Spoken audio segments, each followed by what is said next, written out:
bersama kami di Kompas Petang, saya Cynthia Rompas. Saudara, jelang sidang pra-peradilan, Peggy Setiawan, kuasa hukum bakal adu alat bukti dengan penyidik. Kuasa hukum Peggy yakin bukti chat yang menguatkan Peggy tak ada di Cirebon akan membebaskan kliennya dari status tersangka pembunuhan Vina dan Eki.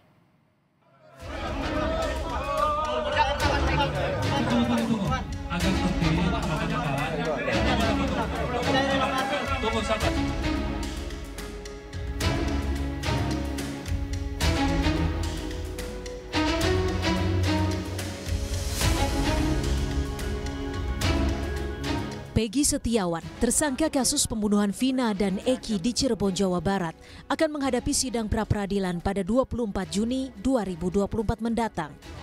Sejumlah alat bukti telah disiapkan tim kuasa hukum Peggy untuk meyakinkan hakim bahwa jika prosedur penahanan serta status tersangka yang ditetapkan terhadap kliennya tidak tepat. Salah satu yang akan dilampirkan kuasa hukum Peggy adalah bukti percakapan kliennya dengan temannya di media sosial Facebook yang memperkuat jika Peggy berada di Bandung saat peristiwa pembunuhan Vina dan Eki terjadi di Cirebon. Kami ini tidak bersalah, tidak terlibat. Apa buktinya yang kami tidak terlibat? Tentu kami sampaikanlah beberapa dalam posita itu dari keterangan saksi-saksi yang kami punya bahwa memang Peggy Setiawan berada di Bandung. Tinggal nanti penyidik yang akan membuktikan, akan menunjukkan alat buktinya kepada hakim tunggal itu apa alat buktinya sehingga klien kami ditetapkan sebagai tersangka. Jadi baik keterangan saksi maupun chat ya itu menjadi alasan kami ya klien kami itu tidak terlibat, tidak berada di TKP. Sementara Guru Besar Fakultas Hukum Universitas Jenderal Sudirman, Hipnu Nugroho menyebut, jika bukti chat atau percakapan Peggy dengan saksi-saksi tidak bisa dimasukkan sebagai alat bukti di sidang pra-peradilan Peggy Setiawan. Hipnu menilai pra-peradilan tidak menangani pokok perkara. Menurutnya, pra-peradilan akan menilai ada tidaknya prosedur penetapan sebagai tersangka yang terlewati oleh polisi. Peradilan itu kontrol, Mbak. Kontrol tentang suatu penetapan upaya paksa. Jadi belum masuk suatu saksi, belum masuk keterangan. Jadi istilahnya adalah belum masuk investigasi of just, tapi masih eksaminasi of just. Nah itu dipahami. Oleh karena itu, keterangan-keterangan yang sekarang ini saya kira bukan masuk kualifikasi pra-peradilan, tapi adalah kualifikasi untuk mengajukan PK, peninjauan kembali. Karena pra-peradilan itu pertama adalah bagaimana penetapan tersangka. Buktinya apa? Bukti itu adalah bukti sementara yang mendudukkan pada seseorang sebagai tersangka. Belum pada bukti yang mendudukkan bahwa dia sebagai tersangka. Peggy wajib diperiksa dulu sebagai saksi, bukan calon tersangka, sebagai saksi atas dugaan yang bersangkutan. Ini suatu konsep yang sudah diatur oleh KUHP dan tidak boleh terlewati. Kalau itu terlewati, pemeriksaan tidak dilakukan saksi dulu, berpotensi akan pra-peradilan menang.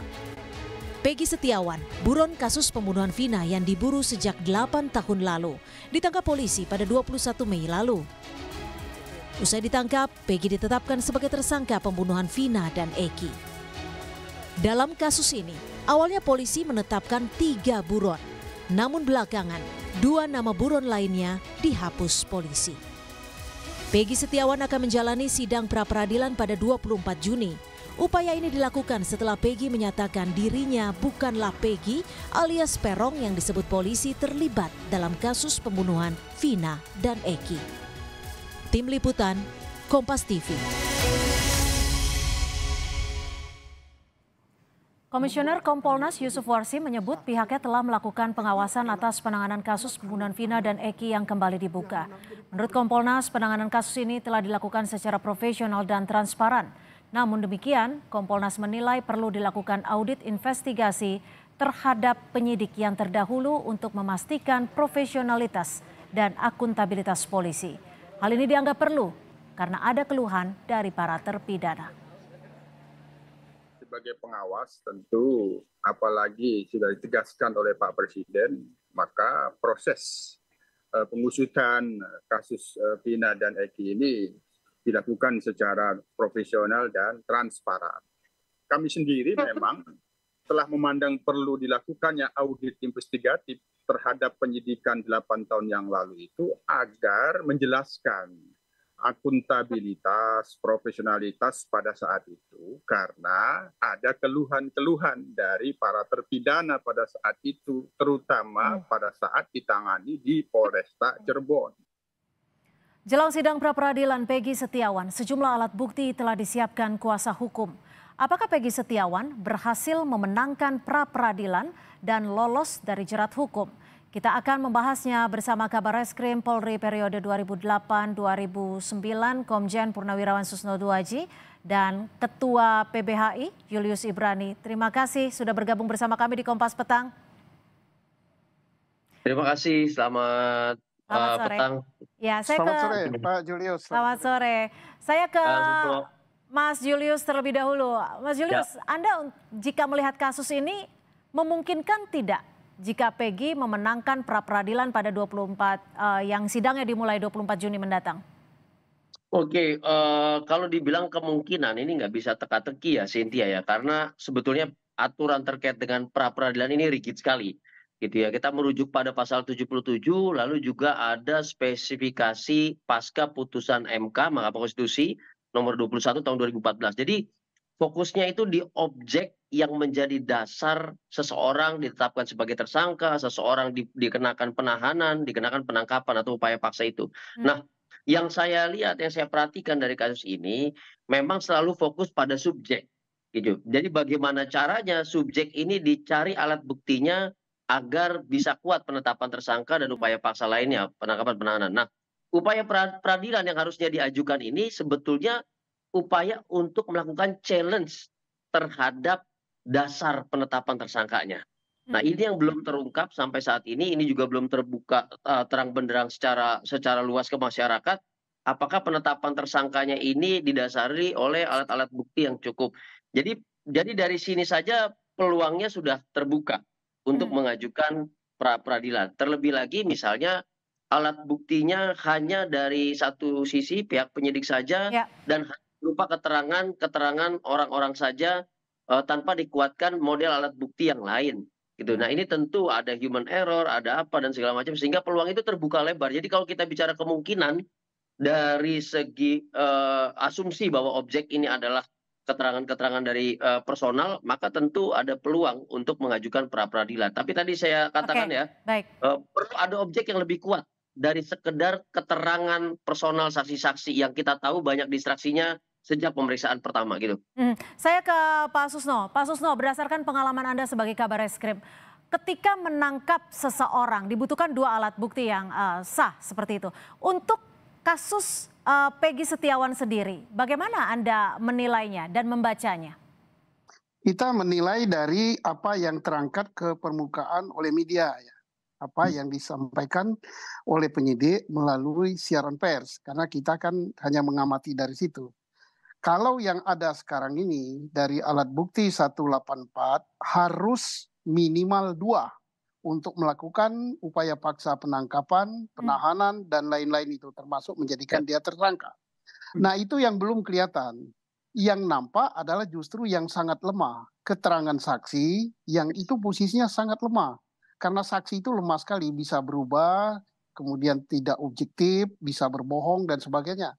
Apalagi saksi dari Peggy bertentangan dengan saksi yang dikemukakan oleh penyidik, dan saksi dari Peggy ini harus diperiksa. Berarti kalau menurut saya keterangan saksi itu jelas gugur. Kita lihat saja nanti, kita awasi hakimnya menggugurkan keterangan saksi itu apa tidak. Nah, yang kedua adalah petunjuk. Kalau dia mengatakan petunjuk itu berupa pisem, itu gugur juga. Kenapa? Di pisem itu tidak tercantum nama Peggy sebagai pelaku. Nah, yang ketiga, dikatakan mungkin juga petunjuk adalah laporan polisi atau berupa surat atau apa, terserah menamakannya itu ya nanti ya.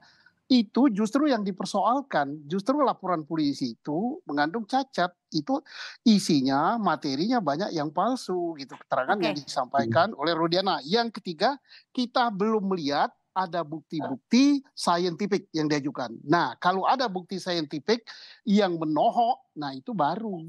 Oke, Tapi Pak Susno, tapi gini, kalau seseorang memiliki status DPO, itu bisa langsung ditetapkan sebagai tersangka tidak? Karena tadi kemarin berdasarkan statement dari pakar hukum pidana, Prof. Hipnu, menyatakan meskipun sudah ditetapkan sebagai DPO, tidak serta-merta menjadi tersangka, tetap harus ada diperiksa dulu sebagai saksi.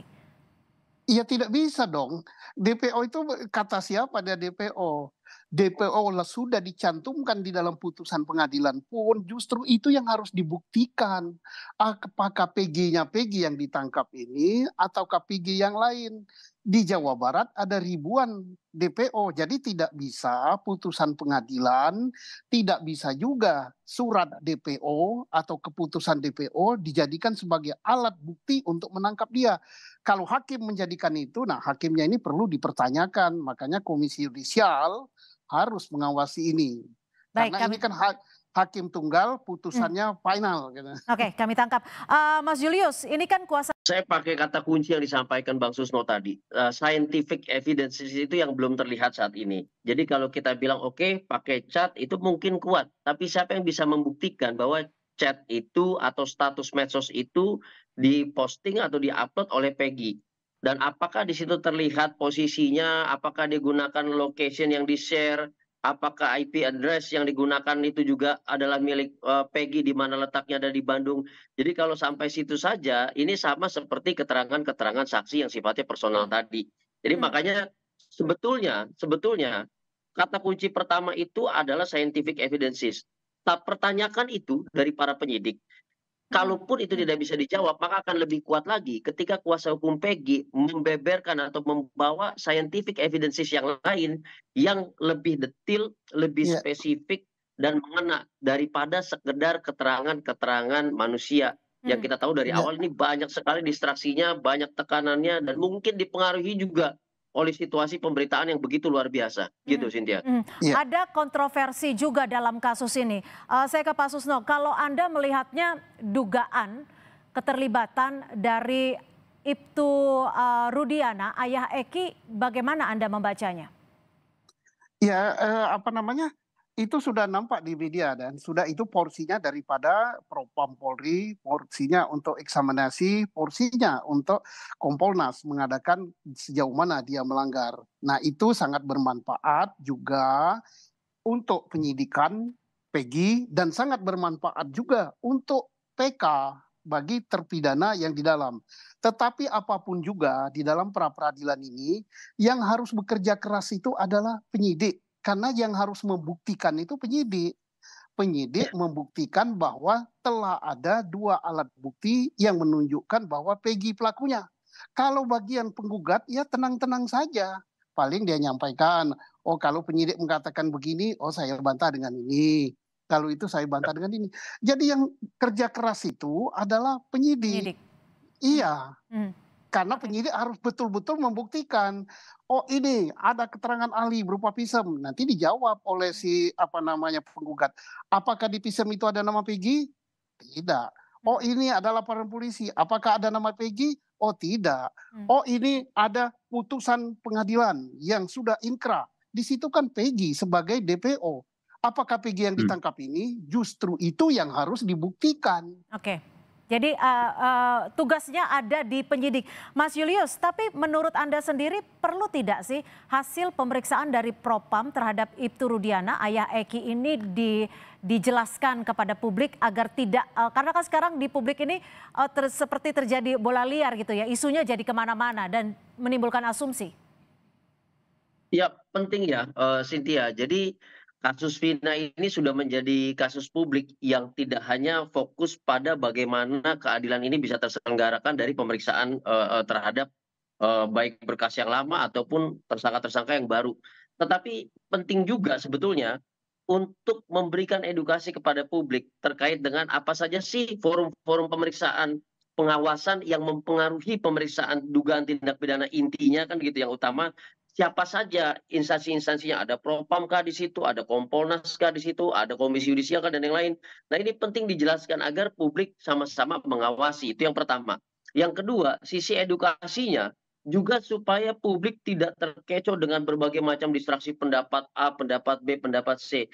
Sebanyak-banyaknya penjelasan dari instansi yang relevan dan berwenang, maka pendapat publik tidak akan menjadi liar dan justru akan semakin solid. Tapi penting juga bukan hanya hasilnya Cynthia yang disampaikan kepada publik, tapi bagaimana Propam melakukan pemeriksaannya. Itu juga harus disampaikan kepada publik. Transparansi proses itu menjadi kunci akuntabilitas daripada hasil pemeriksaan, baik Kompolnas ataupun Propam itu sendiri. Jadi penting untuk disampaikan kepada publik. Tapi saya mau menambahkan satu hal lagi ya. Sebetulnya ini menjadi catatan dalam konsep besar criminal justice system kita, bukan hanya di kepolisian dan kejaksaan, yaitu ketiadaan gelar perkara. Saya pikir ini penting didorong untuk penyidik melakukan gelar perkara, baik umum ataupun khusus atas permintaan. Bagaimana caranya setiap proses itu dapat diterima dengan baik oleh berbagai macam pihak, tersangka ataupun korban, sehingga tidak banyak perdebatan di ruang publik seperti ini yang mendistraksi banyak fokus masyarakat terhadap hukum. Baik, Gitu, Cynthia. Pak Susno, kalau saat ini jelang proses ataupun sidang pra-peradilan, menurut Anda sendiri apa saja yang bisa dibawa kuasa hukum dan juga penyidik untuk saling adu bukti?